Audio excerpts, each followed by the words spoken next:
मित्रों, स्टोरी बहुत ही मनोरम है, बहुत ही इंटरेस्टिंग है। ध्यान से सुनिएगा और लाइक ज़रूर कीजिएगा। चलिए देर ना करते हुए कहानी को प्रारंभ करते हैं। तुम्हारे नाना, पर उन्होंने अपने दामाद को क्यों श्राप दे दिया? मेरी माँ के कारण। मेरे नाना हीरापुर देश के राजा हैं। तुम जानते हो मेरे पिता ने तुमसे वहां तक सड़क बनाने के लिए क्यों कहा? नहीं, मैं नहीं जानता। वो इसलिए जब कस्तूरी खा लेंगे तब उन्हें इस दुनिया में कोई नहीं हरा सकेगा। वो अमर हो जाएंगे। तब वो हीरापुर पर भी आक्रमण करके उसे अपनी अधीन करके मेरे नाना से बदला ले सकेंगे। अब समझे? इसलिए रेगिस्तान के दूसरे छोर से तुम्हें सड़क बनाने के लिए क्यों कहा?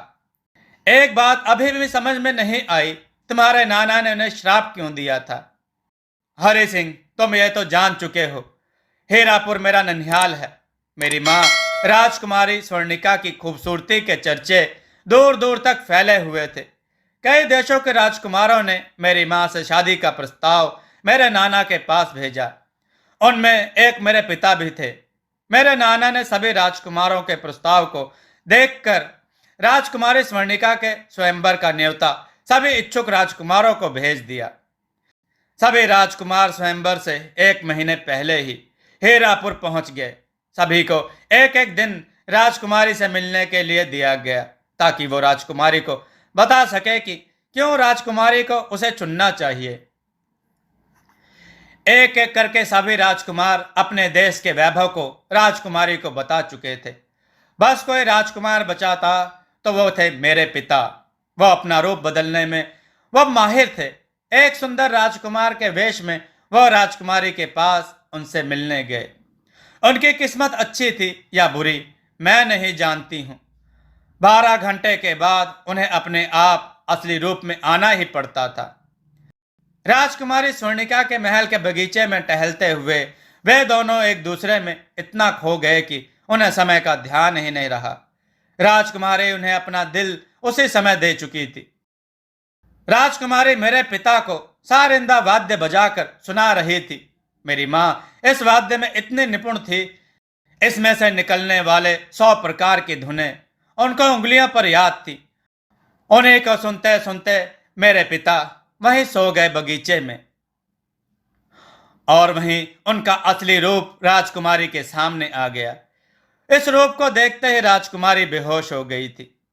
राजकुमारी को अचेत अवस्था में देखकर उनकी सेविकाएं उन्हें उठाकर महल के भीतर ले गईं। राजवैद्य को उसी समय बुलाया गया। उन्हें राजकुमारी में किसी रोग के कोई लक्षण दिखाई नहीं दिए। सभी ने अनुमान लगाया कि पिछले 1 महीने से प्रतिदिन राजकुमारों से मिलने की वजह से उन्हें थकावट हो गई है। उन्हें आराम की सख्त जरूरत है। इसी बीच किसी का भी ध्यान मेरे पिता की तरफ नहीं गया। यह कह सकते हैं कि वह उस दिन बाल बाल बच गए थे। जब आधी रात उनकी तंद्रा भंग हुई तो वह खुद को वहीं बगीचे में अकेला पाए। चुपचाप सबकी नजरों से बचते हुए वे अपने विश्राम गृह में पहुंच गए। राजकुमारी की बिगड़ी हालत देख स्वयंवर की तारीख को अनिश्चित काल के लिए आगे बढ़ा दिया गया। सभी राजकुमार एक एक करके वापस अपने देश को लौटने लगे। मेरे पिता तब तक भी नहीं जान पाए थे कि उस रात उनके सोने के बाद क्या हुआ है।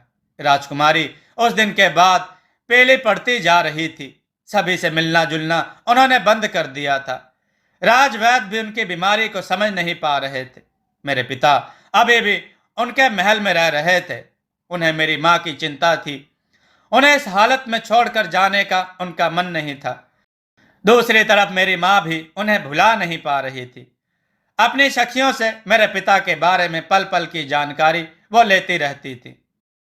आखिर उनसे यह बिछोह सहन नहीं हो सका और वह उनसे मिलने उनके विश्राम गृह में पहुंच गई।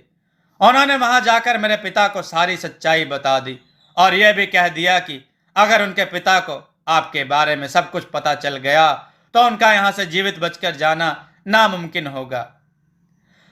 अपने प्रति इतना प्यार और स्नेह देखकर मेरे पिता ने मेरी माँ को बता दिया कि दिन के 12 घंटे वो उसी रूप में होते जिसे देखकर वो बेहोश हो गई थी और बाकी के 12 घंटे एक आम मनुष्य की तरह व्यवहार करते हैं। क्या तुम मुझे इन दोनों रूपों में स्वीकार कर सकती हो? कहकर विवाह का प्रस्ताव उनके सामने रख दिया।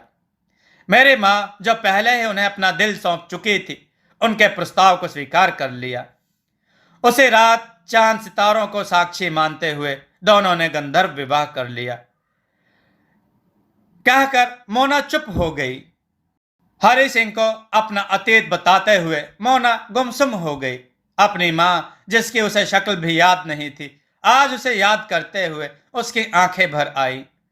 अपने आंसुओं को हरि सिंह से छुपाने की भरसक कोशिश कर रही थी, पर हरि सिंह उसकी पीड़ा को महसूस कर रहा था। हरि सिंह ने उसका हाथ अपने हाथ में लेकर कहा, अगर तुम चाहती हो तो थोड़ी देर के बाद बात करते हैं। नहीं, मैं ठीक हूं, कहकर उसने आगे की कहानी बतानी शुरू की। माँ ने नाना जी को बता दिया कि उन्होंने शंबर से गंधर्व विवाह कर लिया है, पर शंबर का सच उसने छुपा लिया। बेटी की पसंद को अपनी स्वीकृति देने के साथ 100 घोड़े, 1000 गाय, 2000 बकरियां, राजकुमारी की 50 सेविकाओं और अथाह धन संपदा के साथ अपने इकलौती बेटी को विदा किया। 1 साल के बाद और मेरे नाना अपनी नवासी से मिलने के लिए हमारे राज्य आ गए। उस रात मेरी तबीयत ठीक नहीं थी। मेरी माँ और मेरे पिता सारा दिन मेरी देखभाल करते हुए रात को गहरी निंद्रा में सो रहे थे। मैं दूसरे कक्ष में थी और जोर जोर से रो रही थी। मेरे रोने की आवाज मेरे नाना के कानों तक पहुंच गई। काफी देर तक वो इंतजार करते रहे कि शायद मेरे माता पिता की नींद खुल जाए, पर हार कर जब मेरा रोना नहीं रुका तो मुझे उठाकर वो मेरे माता पिता के शयन कक्ष में ले गए और तुम्हारे पिता की सच्चाई उनके सामने आ गई। हाँ, वह बहुत बुरी रात थी। मेरे नाना का क्रोध शांत नहीं हो रहा था। शंबर से ज्यादा गुस्सा उन्हें मेरी मां पर था कि कैसे वो अपने पिता को धोखा दे सकती है। गुस्से में मुझे उठाकर अपने साथ लेकर जाने लगे। मेरे माता पिता दोनों उनके पीछे पीछे भागे। मेरी मां को उन्होंने उसी वक्त क्रोध में श्राप दे डाला, जा, तू यहीं रहना चाहती थी, अब इस महल से बाहर तू कभी कदम नहीं रख सकेगी। मेरे पिता उन्हें मनाते हुए इस रेगिस्तान तक पहुंच गए, पर उनके क्रोध को वो शांत नहीं कर सके। अपनी बेटी के बदले में वो शंबर और स्वर्णिका की बेटी यानी मुझे अपने साथ लेकर जा रहे थे, ताकि उन्हें भी पता चले बेटी की जुदाई किसी पिता के लिए कितनी कष्टदायक होती है। पर तुम तो यहीं हो अपने पिता के पास। मेरे पिता को रोते बिलखते देख उनका दिल तो नहीं पसीजा था। एक श्राप देकर उन्होंने मुझे उनके पास छोड़ दिया। जा, जिस औरत से तू इतना प्यार करता है, आज के बाद तू उसकी शक्ल कभी नहीं देख सकेगा। स्वर्णिका उस महल से कभी बाहर नहीं निकल सकेगी और तू इस रेगिस्तान से। तेरी बेटी भी तुझे धोखा देकर तेरी मर्जी के खिलाफ जाकर एक लड़के के साथ भागकर शादी करेगी। शायद तू तब तक एक बाप की बेबसी को समझ सकेगा। कहकर वह गुस्से में वहां से चले गए। मैं 16 साल की हो चुकी थी जब वो साधु यहां आए थे। उनके जाने के बाद मेरे पिता ने मुझे शिला बना दिया। यह बात शायद अब साधु पहले से ही जान चुके थे, इसलिए जाते जाते मेरे कानों में मेरे उद्धार का उपाय भी बताते गए। यह है मेरी पूरी कहानी। कहकर मोना चुप हो गई। पर अब आगे क्या करना है? बातों बातों में रात हो गई है। हमारे पास अब सिर्फ चंद घंटे बचे हैं। हरि सिंह, कल सुबह मैं सुनहरे हिरण का रूप धर लूंगी और मुझे शंबर के पास ले जाना और उनसे कहना कि हिरण को मार नहीं सका, अब ये आपके सामने है। आप इसके साथ जो करना चाहते हैं कर लीजिए। और अगर उन्होंने तुम्हें हिरण समझकर मार डाला तब मैं क्या करूंगा? मेरा झूठ उसी वक्त उनके सामने आ जाएगा। मैं तुम्हें खतरे में नहीं डाल सकता हूं। अब अगर मरना ही मेरे नसीब में है तो इकट्ठे मरेंगे। मुझे कुछ नहीं होगा। हरि सिंह, तुम मेरी बात ध्यान से सुनो। अपनी पूरी बात समझाने के बाद हरि सिंह ने अपनी स्वीकृति मोना को दे दी। अगले दिन सुबह सूर्य उदय होते ही शंबर कुएं से बाहर निकला। आज उसके लिए सबसे खुशी का दिन था। कुएं से बाहर निकलते ही उसने देखा हरि सिंह जमीन पर मुंह लटकाकर बैठा हुआ है। शंबर के चेहरे पर आई खुशी गायब हो गई। क्या हुआ, मेरा कार्य पूरा हुआ कि नहीं? मुझे सुनहरा हिरण कहीं दिखाई नहीं दे रहा है। तू अपनी जान की सलामती चाहता है कि नहीं? मौत से तुझे डर नहीं लगता? आज मैं अपने हाथों तुझे ऐसे मौत मारूंगा तो सोच भी नहीं सकता। जमीन से उठकर संबर के सामने हरि सिंह हाथ जोड़कर खड़ा हो गया। आपका आदेश हो और मैं वो कार्य पूरा ना करूं, ये तो मैं स्वप्न में भी नहीं सोच सकता। सुनहरे हिरण को तो मैंने रात को ही पकड़ लिया था। बस उसका वध रात को करके उसके शरीर से कस्तूरी नहीं निकाली। आपके जागने की प्रतीक्षा में उन्हें तरबूज के खेत में लाकर हरी भरी पत्तियां खिला रहा था, ताकि आपको बिल्कुल तरोताजा कस्तूरी खाने को मिली। कहकर हरि सिंह चुप हो गया। तो बहुत समझदार निकला। चल अब उसे मेरे पास लेकर आ, मैं और प्रतीक्षा नहीं कर सकता।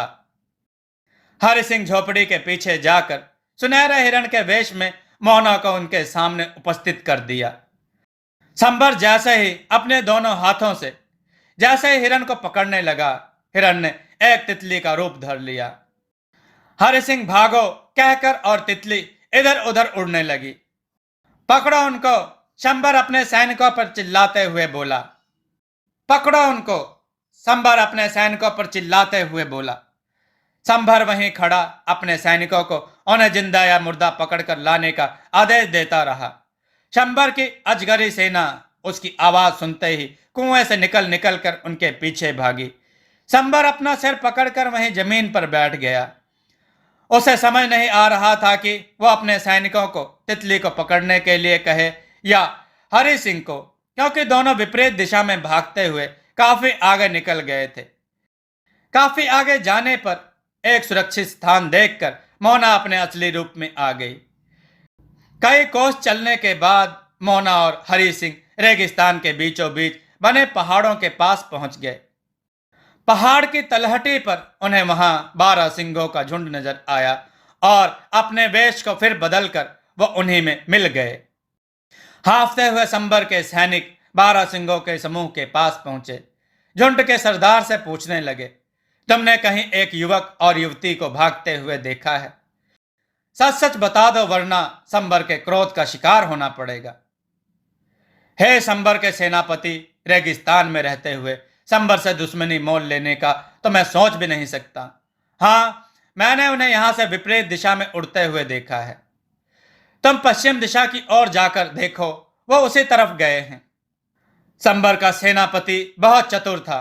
उसने अपनी 1/4 सेना को पश्चिम दिशा की ओर प्रस्थान करने का आदेश दिया और खुद बाकी सेना के साथ 12 सिंहों के झुंड को घेर लिया।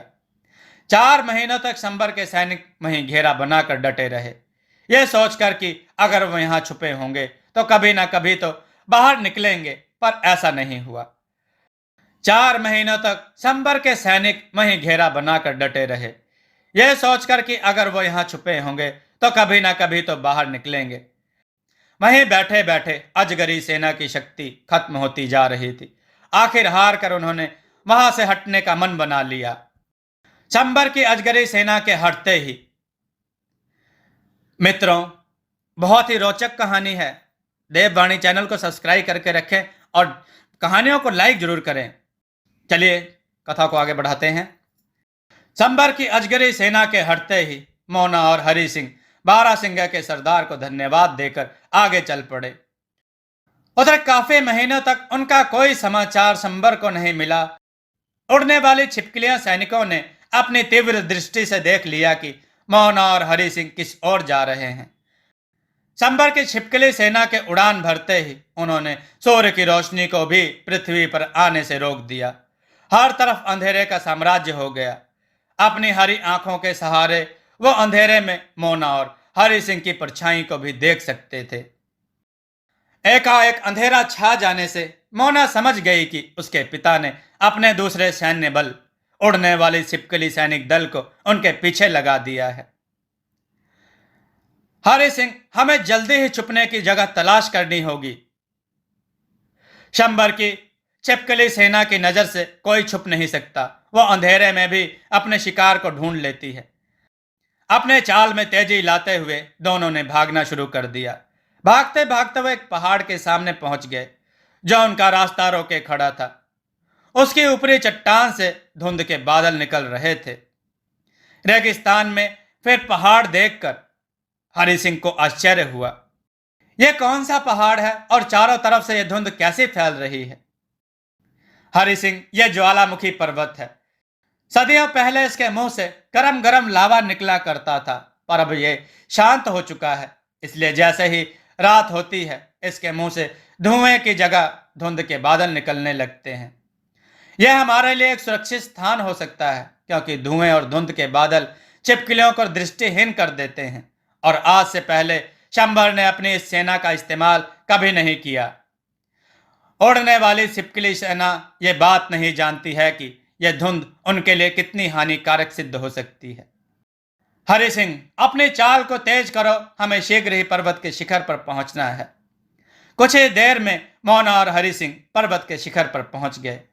उनके अनुमान से भी ज्यादा वहां भयंकर ठंड पड़ रही थी। उड़ने वाली छिपकली सेना को वो अपनी ओर आकर्षित करने में कामयाब हो गए थे, पर हरि सिंह का वहां ठंड के मारे बुरा हाल हो रहा था। मोना ने कुछ सूखी हुई घास और लकड़ियों को इकट्ठा किया और दो खुरदरे पत्थरों को उठाकर उन्हें रगड़ने लगी। रगड़ते हुए पत्थरों से चिंगारी निकली और सूखी घास ने आग पकड़ ली। हरि सिंह और मोना इस बात से बेखबर थे कि जिस चट्टान पर बैठकर उन्होंने आग जलाई है, उनके नीचे ज्वालामुखी के गैसों का भंडार है।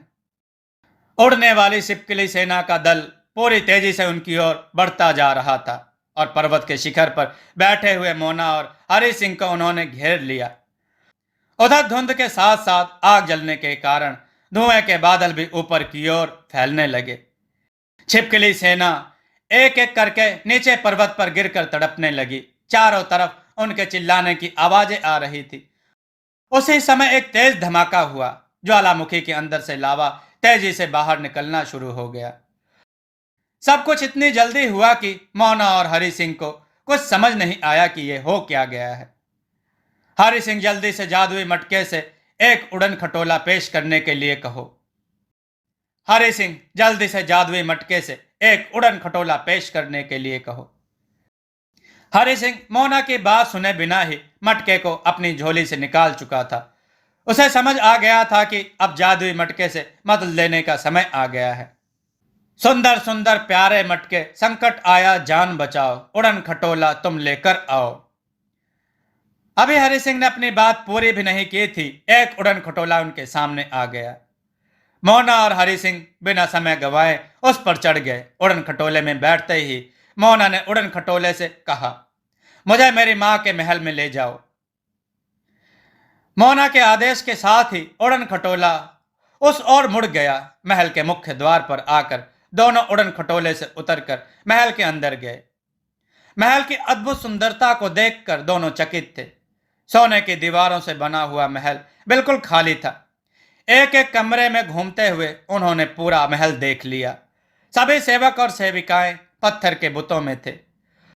उन सभी के बुतों के बीच मोना को कहीं भी उनकी मां का बुत नजर नहीं आया। उदास होकर वह महल के पीछे बने बगीचे में पहुंच गई, जहां उसे सारिंदा वाद्य की धुन सुनाई दी। वो चारों तरफ देखने लगी, पर उसे वहां कोई नजर नहीं आया। मोना को समझ में आ गया कि उसकी मां इस दुनिया को छोड़कर जा चुकी है, और अब बस सुनाई देगी तो उसकी धुनें, जो अब हमेशा के लिए इस महल की चार दीवारी में बस गई हैं। मोना ने हरि सिंह से कहा, हरि सिंह, जादुई मटके से कहो इन बुतों में प्राण फूंक दे। मां नहीं है, पर उन्होंने मेरी मां के साथ समय व्यतीत किया है। मैं इनसे अपनी मां के बारे में सब कुछ जानना चाहती हूं। ठीक है मोना, जैसा तुम कहो, कहकर हरि सिंह मटके से कहने लगा। सुंदर सुंदर प्यारे मटके, देखो कैसे बुत बने हैं, इन सब में प्राण तुम फूंक दो। उसके कहने भर की देर थी। सभी बुत बने हुए नर नारे दोबारा जीवित होकर पहले की तरह महल में घूम घूम कर काम करने लगे, मानो उन्हें कभी कुछ हुआ ही नहीं हो। उधर ज्वालामुखी फटने से सभी छिपकलियां, सैनिक गर्म राख और लावे से जलकर भस्म हो गए। लावा बहते बहते संबर के कुएं तक जा पहुंचा और उसमें गिरने लगा। लावा के गिरते ही संबर और उसकी बची हुई सेना जलकर खाक हो गई। कुएं में लावा गिरने से वो धीरे धीरे शांत होकर पत्थरों में बदल गया और कुएं के जल का स्तर ऊपर आने से उसने एक नदी का रूप ले लिया। रेगिस्तान अब नखलिस्तान में बदल चुका था। चारों तरफ हरियाली ही हरियाली हो गई। हरि सिंह और मोना ने भी एक दूसरे के साथ विवाह कर लिया। उधर हीरापुर में जब मोना के नाना प्रसन्नजीत को खबर पहुंची कि संबर की मृत्यु हो चुकी है और मोना और हरि सिंह ने एक दूसरे से विवाह कर लिया है, वह उन्हें आशीर्वाद देने उस महल आए। मोना और हरि सिंह से मिलने के बाद उन्होंने दोनों को हीरापुर देश का उत्तराधिकारी बना दिया। मोना और हरि सिंह ने उन्हें अब उनके पास रहने के लिए कहा, पर अपनी बेटी को वहां महल में ना देखकर वो पश्चाताप के आंसू बहाते रहते थे। क्रोध में दिए श्राप को अपनी भूल मानते हुए स्वर्णिका से बार बार माफी मांगते रहते थे। उनकी ऐसी अवस्था देखकर मोना उन्हें महल के बगीचे में ले गई, जहां उनकी मां के सारिंदा वाद्य की आवाज हमेशा सुनाई देती थी। वहीं बगीचे में बैठकर प्रसन्नजीत अब सारा दिन अपनी बेटी के वाद्य से निकलने वाली धुनों को सुना करते थे। जीवन भर यहीं रहने का निश्चय कर लिया। बेटी ना सही, बेटी के वाद्य से निकलने वाली धुनें उनके दुख को कम कर रही थी। हरि सिंह ने जादुई मटके से उस देश को फिर से खुशहाल बनाने के लिए कहा। अब उसके राज्य के चारों ओर खुशहाली थी, उसकी प्रजा खुश थी। हरि सिंह और मोना अब दोनों खुशी खुशी एक दूसरे के साथ जीवन व्यतीत करने लगे। मित्रों, कथा को लाइक अवश्य करें, इससे हमारा हौसला बढ़ता है और हम ऐसी उत्तम कथाएं आपके सामने पेश करते हैं। दोस्तों, आपको यह कथा कैसी लगी अपने विचार और सुझाव कमेंट में जरूर दें। हमारी कथाओं को लाइक करें, हमारे चैनल को सब्सक्राइब करना न भूलें। हमारी कथाओं को शेयर जरूर करें जिससे लोगों को अच्छा ज्ञान प्राप्त हो। जय श्री राम भक्तों।